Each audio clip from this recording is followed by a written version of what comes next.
Assalamualaikum warahmatullahi wabarakatuh. Halo semuanya, kembali lagi bersama saya Najwa Salsabila dari Fakultas Ilmu Komputer, Prodi Sistem Informasi kelas 4D. Nah, pada pertemuan kali ini saya akan melanjutkan pembahasan dari proyek web programming saya, yaitu membuat tampilan dashboard siswa dan membuat riwayat untuk siswa. Langsung saja yang pertama kali jangan lupa menjalankan Apache dan MySQL-nya. Kita buka SAMPP, lalu kita startkan pada Apache dan MySQL. Kita tunggu.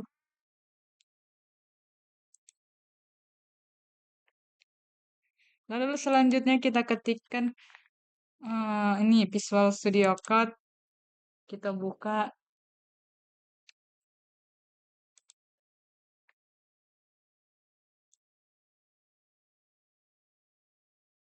Lalu kita file, open folder. Lalu kita pilih di mana folder kita biasa disimpan, yaitu di C, sampai P, htdocs, lalu nama project kita yaitu project wp underscore pembayaran underscore SPP. Nah, di sini kita telah membuat riwayat SPP dan pembayaran pada pertemuan sebelumnya. Di sini kita close all aja biar tidak banyak. Nah, pada kali ini kita akan membuat dashboard siswa untuk tampilan siswa. Caranya pada folder utama ada folder page. Nah, di sini kita klik, lalu klik kanan, lalu kita klik new file. Lalu kita buat nama filenya yaitu dashboard underscore siswa titik php. Lalu enter. Nah, untuk kode programnya sendiri kita sudah membuatnya sebelumnya. Kita pastekan, kita kopikan saja dari sini, kita pilih dashboard siswa, ini kita Ctrl A, lalu Ctrl C, kita pastekan di sini. Ini kita close saja, Ctrl V, lalu Ctrl S.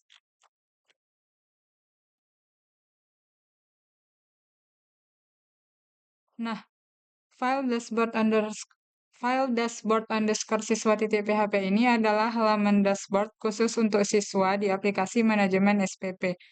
Tujuannya adalah memberikan informasi personal kepada siswa mengenai status pembayaran SPP mereka dan riwayat transaksi terbaru.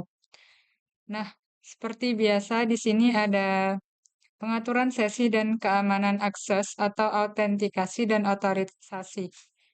Di sini dimulai dari PHP pembuka, lalu if session status sama dengan PHP session none, lalu session start. Ini memastikan sesi PHP dimulai. Sesi digunakan untuk menyimpan informasi login termasuk level pengguna dan NISN siswa. Lalu di sini ada if insert session logged in sama dengan true, session level sama dengan siswa. Ini mengatur apakah pengguna sudah logged in di sesi adalah true, lalu di sini apakah level pengguna yang login adalah siswa. Jika salah satu kondisi ini terpenuhi, pengguna akan langsung dialihkan ke header location, ke halaman header location login.php, error, akses tidak diizinkan. Ini ke halaman login.php dengan pesan error. Ini untuk mencegah siapapun selain siswa yang bersangkutan untuk mengakses halaman ini. Lalu di sini ada pengecekan koneksi database-nya, if isat variable con. Lalu di sini ada pesan jika gagal maka akan muncul pesan koneksi database belum diinisialisasi. Lalu di sini ada mengambil NISN siswa dari sesi yaitu NISN underscore siswa sama dengan session dipanggil NISN.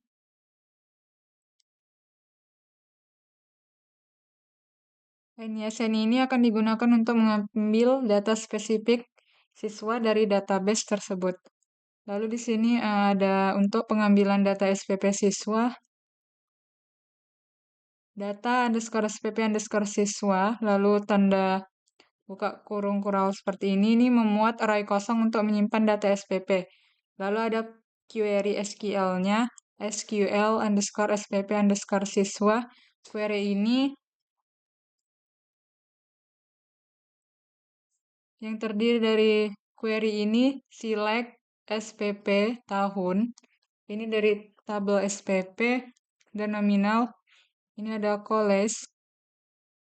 Select SPP tahun SPP nominal ini memilih kolom tahun dan nominal SPP. Lalu untuk college sum tabel pembayaran jumlah underscore bayar 0 diatur sebagai total underscore dibayar. Ini menghitung total jumlah yang sudah dibayar oleh siswa tersebut untuk SPP yang relevan.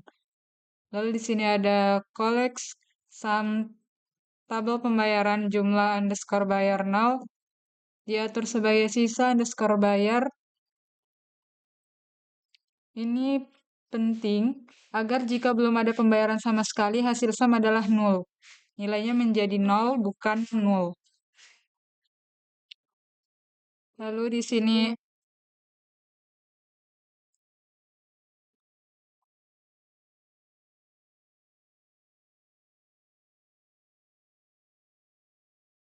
sini ada SPP titik nominal collect sum, tabel pembayaran yang dipanggil jumlah underscore bayar 0, diatur sebagai sisa underscore bayar. Ini menghitung sisa pembayaran dengan mengurangi total nominal SPP dengan jumlah yang sudah dibayar. Dari tabel siswa, join tabel SPP on tabel siswa ID SPP sama dengan SPP ID underscore SPP. Ini menggabungkan tabel siswa dengan tabel SPP untuk mendapatkan informasi SPP yang berlaku untuk siswa tersebut. Karena setiap siswa terhubung dengan satu data SPP tertentu. Lalu di sini menggunakan left join, tabel underscore pembayaran yang disingkat dengan TP on tabel siswa NISN sama dengan tabel pembayaran NISN dan tabel pembayaran tahun underscore dibayar sama dengan SPP tahun.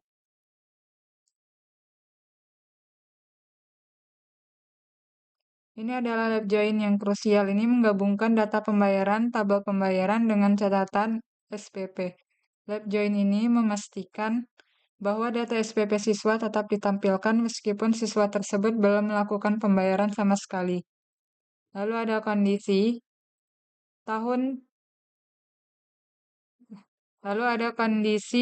tabel pembayaran tahun dibayar sama dengan SPP tahun. Ini memastikan pembayaran yang dihitung hanya untuk tahun SPP yang sedang di query.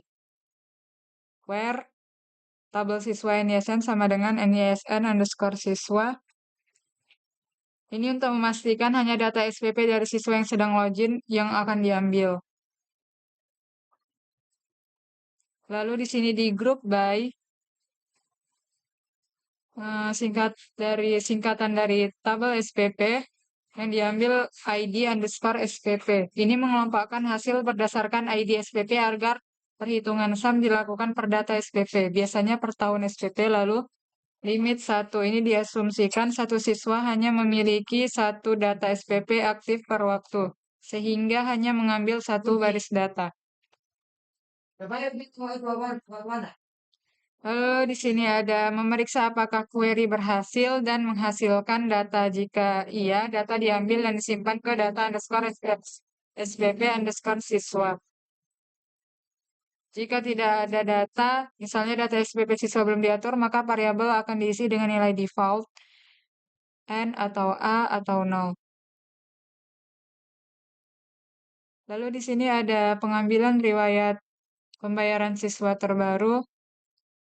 Riwayat underscore pembayaran ini array kosong untuk menyimpan riwayat pembayaran. Lalu di sini ada sintak SQL, select tanggal bayar, bulan dibayar, tahun dibayar, dan jumlah dibayar. Ini memilih detail transaksi pembayaran dari tabel pembayaran, di mana berdasarkan NISN siswa yang login, memastikan hanya riwayat pembayaran siswa tersebut yang diambil.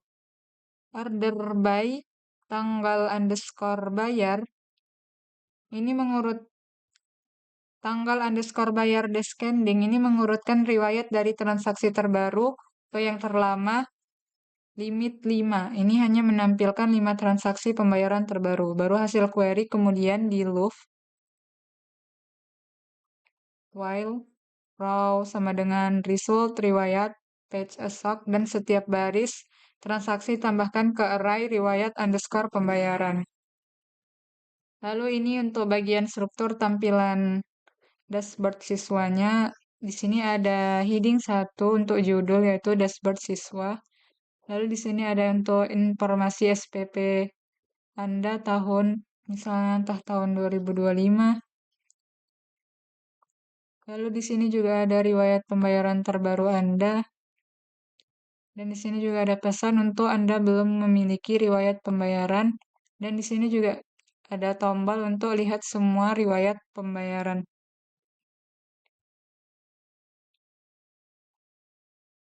Nah, di sini ada bagian CSS untuk warna yang diberikan pada dashboard siswa yaitu warna orange. Ini agar lebih mengkhususkan masing-masing level berbeda warnanya agar punya warna tersendiri pada masing-masing level. Lalu selanjutnya kita akan membuat riwayat siswa.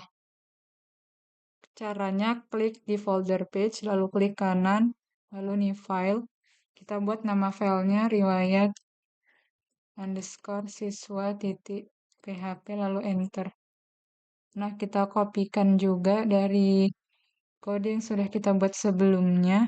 Di sini kita pilih riwayat siswa, di sini Ctrl A, lalu Ctrl C kita pastekan di file project kita.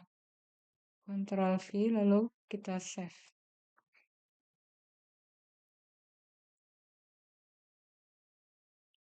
File riwayat underscore siswa .php ini adalah halaman yang dirancang untuk siswa untuk melihat riwayat pembayaran SPP mereka sendiri. Halaman ini memastikan bahwa hanya siswa yang sudah login yang dapat mengakses riwayat mereka dan mereka tidak dapat melihat riwayat pembayaran siswa lain. Nah, untuk mengakses halaman dari dashboard siswa ini, siswa sudah bisa login ketika dia sudah mendapatkan NISN dan NIS yang telah didaftarkan oleh admin maupun petugas. Nah, di sini seperti biasa untuk memulai atau melanjutkan sesi, lalu di sini pengecekan autentikasi dan otorisasi. Ini login true-nya sebagai siswa. Jika setuju, maka dia akan masuk ke halaman dashboard siswanya. Nah, jika gagal atau aksesnya tidak diizinkan, maka dia akan kembali ke form login.php itu. Lalu di sini untuk pengecekan koneksi database, ini memastikan bahwa tanda $kon ini siap digunakan. Lalu di sini ada mengambil NISN siswa dari sesi. NISN dari siswa yang sedang login diambil dari variabel session buka kurung tanda petik NISN. Operator tanda tanya yang digunakan untuk memastikan variabel tidak kosong jika session NISN tidak terdefinisi. Ini adalah NISN yang akan digunakan untuk memfilter riwayat pembayaran. Lalu di sini ada untuk mengambil riwayat pembayaran lengkap dari database, yaitu kodenya tanda dolar riwayat underscore pembayaran underscore lengkap sama dengan tanda kurawal. Ini inisialisasi array kosong untuk menyimpan semua data riwayat pembayaran siswa. Lalu di sini ada query SQL-nya yaitu SQL underscore riwayat underscore lengkap. Ini tujuannya untuk mengambil semua detail pembayaran yang relevan dari beberapa tabel. Nah, di sini select tabel pembayaran yang diambil ID pembayaran, tanggal bayar, bulan dibayar, tahun dibayar, nama alias dibuat nama underscore siswa, lalu dari tabel SPP nominal ini sebagai nominal underscore SPP underscore tahun underscore ini, lalu tabel pembayaran jumlah underscore bayar, tabel petugas, nama underscore petugas sebagai petugas pembayar. Dari tabel underscore pembayaran yang disingkat TP, ini mulai dari tabel pembayaran atau TP untuk singkatannya, dijoinkan dengan tabel siswa yang disingkat dengan TS, on tabel pembayaran NISN ini menggabungkan sama dengan tabel siswa NISN ini menggabungkan dengan tabel underscore siswa berdasarkan NISN. Ini diperlukan untuk mendapatkan nama siswa. Lalu dijoinkan lagi dengan tabel underscore SPP on tabel pembayaran ID underscore SPP sama dengan SPP ID underscore SPP. Ini menggabungkan dengan tabel underscore SPP berdasarkan ID SPP. Ini penting untuk mendapatkan nominal SPP yang berlaku pada saat pembayaran. Lalu dijoinkan lagi dengan tabel petugas yang disingkat dengan TPT on tabel pembayaran foreign key ID petugas di tabel pembayaran sama dengan primary key ID petugas di tabel petugas. Ini menggabungkan dengan tabel petugas berdasarkan ID petugas untuk mengetahui nama petugas yang mencatat pembayaran. Where tabel pembayaran NISN sama dengan tanda dolar NISN underscore siswa. Ini adalah klausa filter utama. Ini akan mengambil data pembayaran yang NISN-nya sama dengan NISN siswa yang sedang login. Lalu order by tabel pembayaran yang diambil tanggal underscore bayar, descending, tabel pembayaran ID underscore pembayaran, descending ini mengurutkan hasil berdasarkan tanggal pembayaran terbaru dan ID pembayaran terbaru. Lalu di sini ada untuk menjalankan query SQL-nya, kodenya ini. Lalu di sini ada result underscore riwayat underscore lengkap dan result riwayat underscore lengkap namros lebih dari 0. Ini jika ada hasil dari query yaitu siswa memiliki riwayat pembayaran, maka setiap baris data pembayaran diambil dan ditambahkan ke array riwayat underscore pembayaran underscore lengkap. Ini kodenya. Nah, di sini ada struktur tampilan dari riwayat pembayaran SPP tersebut yang berisikan filenya ada ID pembayaran, tanggal bayar, bulan atau tahun dibayar, nominal SPP, jumlah bayar, dan petugas. Lalu di sini untuk recordnya dipanggil seperti ini. Ada ID pembayaran juga, tanggal pembayaran. Di sini tanggal pembayarannya diatur dengan date, DMY, start to time. Ini yang berdasarkan tanggal hari ini.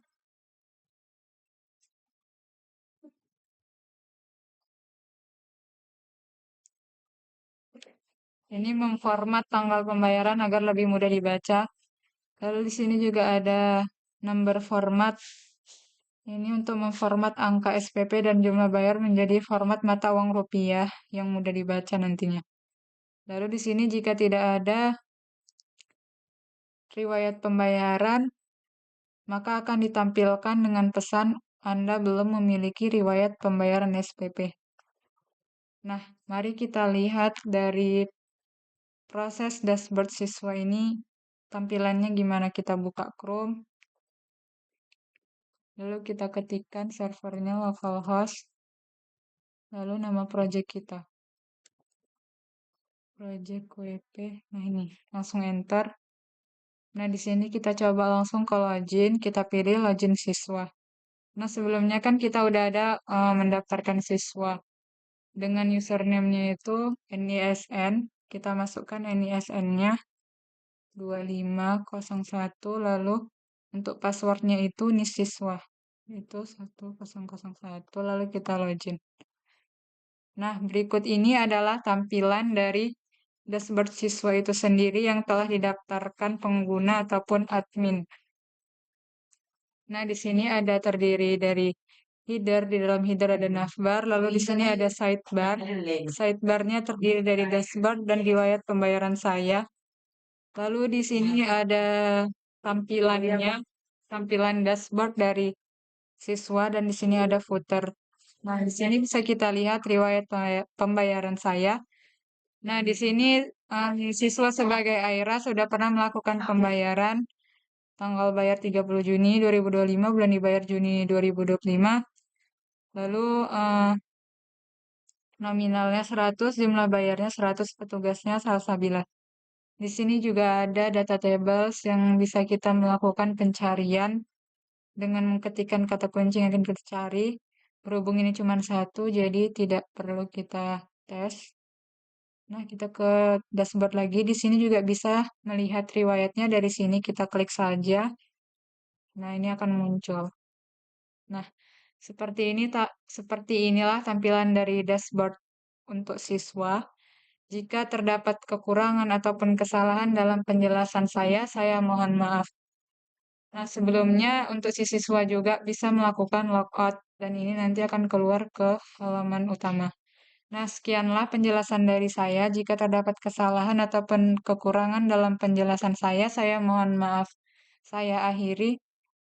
Nanti untuk video selanjutnya, nantikan di pertemuan selanjutnya ya. Saya akhiri. Wabillahi taufiq walhidayah. Wassalamualaikum warahmatullahi wabarakatuh.